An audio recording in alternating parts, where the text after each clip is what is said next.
لیکن اپنی وفات سے قبل خلیفہ عبد الحمید ثانی نے اس سازش کو ایک خفیہ خط کے ذریعے بے نقاب کر کے تاریخ اسلامی میں ہمیشہ کے لیے محفوظ کر دیا، جس کے اہم حصے پیش خدمت ہیں۔ بسم اللہ الرحمن الرحیم۔ حمد الصلاۃ کے بعد میں اپنا یہ خط زمانے کے شعر محمود آفندی ابو الشامات کی خدمت میں پیش کر رہا ہوں، ان کے مبارک ہاتھوں کو بوسہ دیتے ہوئے نیک دعاؤں کی امید کے ساتھ۔ اس مقدمے کے بعد میں آپ اور آپ جیسے اصحاب علم و فضل کے سامنے ایک اہم مقدمہ پیش کر رہا ہوں کہ یہ تاریخ کے ذمے ایک امانت رہے۔ خلافت اسلامیہ سے مجھے ہٹانے کے پیچھے جمعیت اتحاد یعنی جان ترک کے سرداروں کی طرف سے تنگی اور دھمکیوں کا مسلسل آنا تھا، جس نے مجھے خلافت چھوڑنے پر مجبور کیا۔ ان اتحادیوں نے شدت کے ساتھ اصرار کیا کہ میں یہودیوں کے لیے ارض مقدس یعنی فلسطین میں ایک یہودی ملک کے قیام کی اجازت دوں۔ ان کے اصرار کے باوجود میں نے قطعاً اس کام سے انکار کر دیا۔ آخر میں انہوں نے مجھے 150 ملین انگریزی سونے کے پاؤنڈز کی آفر کی۔ میں نے اس آفر کو یہ کہہ کر ٹھکرا دیا کہ 150 ملین یعنی 15 کروڑ پاؤنڈ کی بجائے اگر تم مجھے زمین کے مقدار کے برابر بھی سونا دے دو تو بھی میں تمہاری بات نہیں مانوں گا۔ میں نے امت محمدی صلی اللہ علیہ وآلہ وسلم کی 30 سال سے زائد خدمت کی۔ میں اپنے عثمانی بادشاہ اور خلفاء مسلمان آباء و اجداد کے نامہ اعمال کو سیاہ نہیں کر سکتا، اس لیے میں تمہاری اس پیشکش کو ہرگز قبول نہیں کر سکتا۔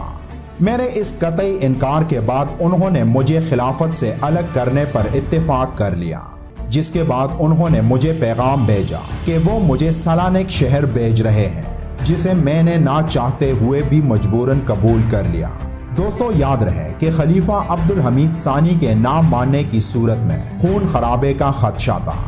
خلیفہ نے خلافت کی بقا اور معصوم لوگوں کی جانوں کا پاس رکھتے ہوئے مجبوراً خلافت سے علیحدگی اختیار کی۔ اگر خلیفہ ان کی بات نہ بھی مانتے تو وہ اس قدر طاقت حاصل کر چکے تھے کہ خلیفہ کو زبردستی محل سے نکال دیتے۔ سلطان عبد الحمید اپنے ہاتھ میں ایک چھوٹا سا بیگ پکڑے محل سے باہر آئے اور ان کے ساتھ ان کے خاندان کی 2 خواتین بھی بیٹھی تھیں، اور سلطان عبد الحمید کا سب سے چھوٹا بیٹا تمام حالات سے بے خبر اپنی ماں کی گود میں سر رکھ کر سو رہا تھا۔ پھر رات کی تاریکی میں وقت کے خلیفہ کی بگی چل پڑی۔ وہ جگہ جہاں انہوں نے حکمرانی کی تھی، اس رات ایسے چھوڑنے پر وہ رات ان سب کے لیے انتہائی تکلیف دہ رات تھی، لیکن وہ کرتے بھی کیا؟ جب اپنے ہی غداری پر اتر آئے تو پھر آپ کی دولت اور آپ کی طاقت کچھ کام نہیں آتی۔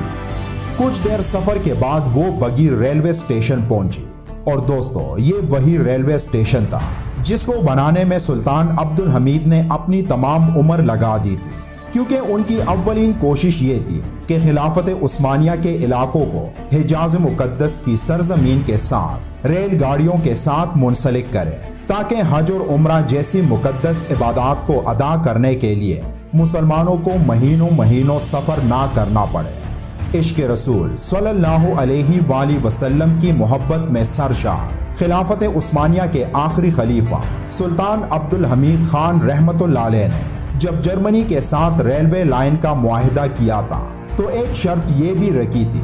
کہ جب کاریگر کام کرتے ہوئے مدینہ پاک سے 20 کلومیٹر دور رہ جائیں گے تو اپنے ہتھوڑوں پر کپڑا باندھ دیں گے، تاکہ رسول صلی اللہ علیہ وآلہ وسلم کے مبارک شہر میں شور کی آوازیں نہ آئیں۔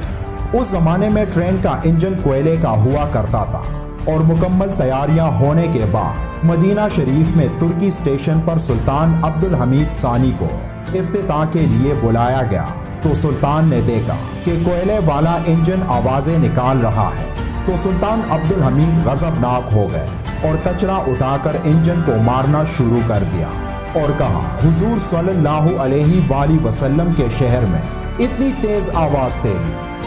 دوستو آج تقریباً 100 سال کا عرصہ ہونے کو آیا، اور اس وقت جو انجن بند ہوا تھا وہ آج بھی ایسے ہی مدینہ شریف میں رکھا ہوا ہے، جو ترکی اسٹیشن سے مشہور ہے۔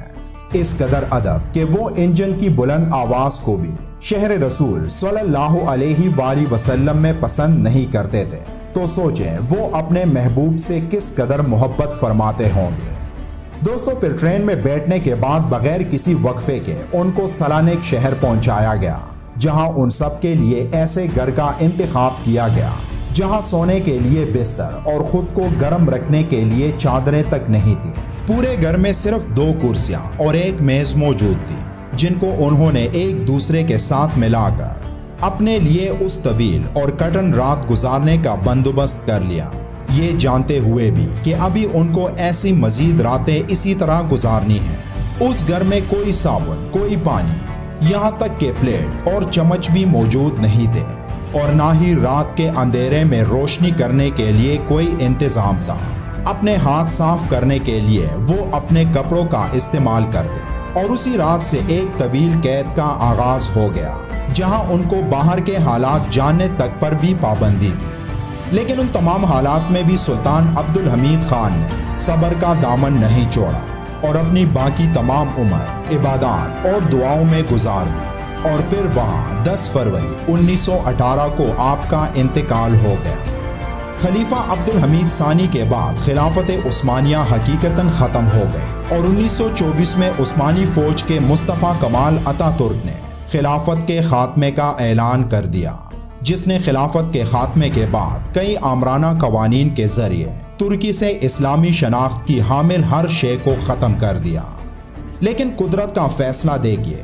آج ترکی سمیت دنیا بھر میں امت مسلمہ خلیفہ عبدالحمید ثانی کو بہادری اور اسلام اور مسلمانوں کا ہیرو مانتی ہے، جبکہ کمال اتا ترک کو غدار ملت اور غدار خلافت سمجھتی ہے۔ قدرت کے فیصلے کے ساتھ تاریخ بھی فیصلے کرتی جا رہی ہے کہ عبدالحمید ثانی کو ہر گزرتے دن کے ساتھ طیب اردگان، احمد داؤد اوغلو، عبداللہ گل، نجم الدین اربکان اور عدنان مندریس جیسے لوگوں کی صورت زندہ رکھا جا رہا ہے۔